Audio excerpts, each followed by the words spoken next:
Olá, sejam bem-vindos ao Devocional da Graça com o pastor Guilherme Lopes.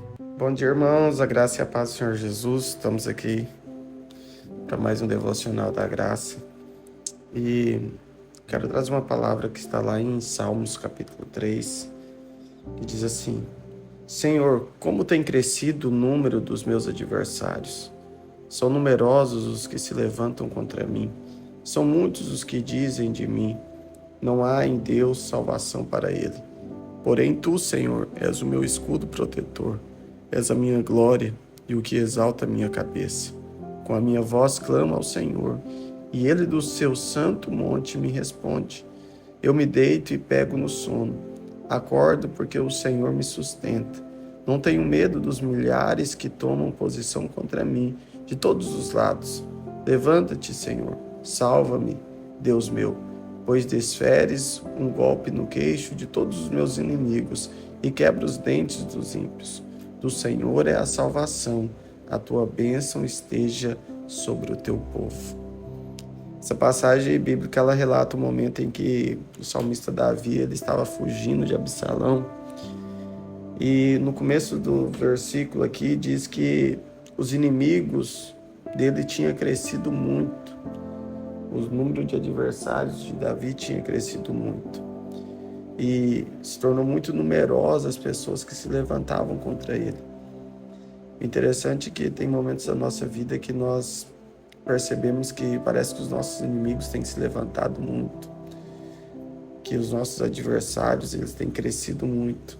E isso pode ser as circunstâncias, os problemas que nós muitas vezes enfrentamos, as situações dentro da nossa casa, seja uma vida financeira, seja no trabalho, e parece que não há salvação, como diz aqui.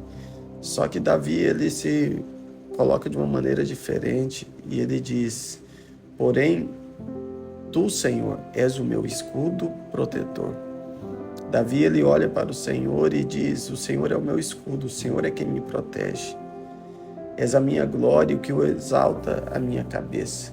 Então Davi estava reconhecendo que mesmo diante de tantos inimigos, de tantos problemas que tinham se levantado contra a vida dele, quem poderia exaltar ele seria Deus. Então ele reconhecia que a força não vinha dele, mas ele reconhecia que a força vinha do Senhor, que Deus era o seu protetor.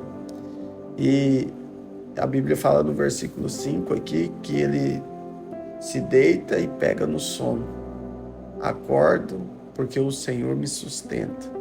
Então, mesmo diante de muitas dificuldades e muitos problemas, Davi, ele conseguia deitar e ele pegava no sono. Ele acordava porque o Senhor é quem sustentava Davi. E também assim tem que ser nós. Nós precisamos nos deitar, mesmo diante de toda adversidade, todo problema. E nós precisamos descansar, nós precisamos pegar no sono, porque nós temos uma convicção, nós temos uma certeza que é o Senhor que nos sustenta, que é o Senhor que nos livra, que é o Senhor que é o nosso protetor, assim como foi com Davi. Porque quando Davi usa essa expressão, Davi está depositando e mostrando em quem ele confiava. E ele confiava no Senhor. E ele diz: não tenho medo dos milhares que tomam posição contra mim de todos os lados. Ele não temia, ele não tinha medo dos milhares que se posicionavam contra ele, porque o Senhor o protegia de todos os lados. E os inimigos tentavam atracar Davi de todos os lados, mas ele não tinha medo. Não tinha medo porque ele sabia que quem estava protegendo ele de todos os lados era o Senhor. E aí Davi no versículo 7 ele diz: levanta-te, Senhor, salva-me, Deus meu. E ele levanta um clamor. E todas as vezes que nós clamamos a Deus para Deus nos salvar, o Senhor ele vai nos salvar. Assim como Pedro um dia gritou: salva-me, o Senhor Jesus apareceu diante dele, segurou nas suas mãos e colocou ele dentro do barco. O Senhor ele não mudou. Todas as vezes que um homem grita: salva-me, o Senhor ele está com a mão estendida para nos salvar. Eu quero deixar essa palavra ao seu coração, que você possa guardar ela durante esse dia que ela possa ser selada no seu espírito, para que diante dos seus inimigos você não tenha medo, diante das circunstâncias você não tenha medo, mas reconheça que Deus, Ele é o seu protetor, que é Ele que te guarda, que é Ele que te livra de todo mal. Deus abençoe seu dia, Deus abençoe sua casa, toda a sua família, em nome de Jesus.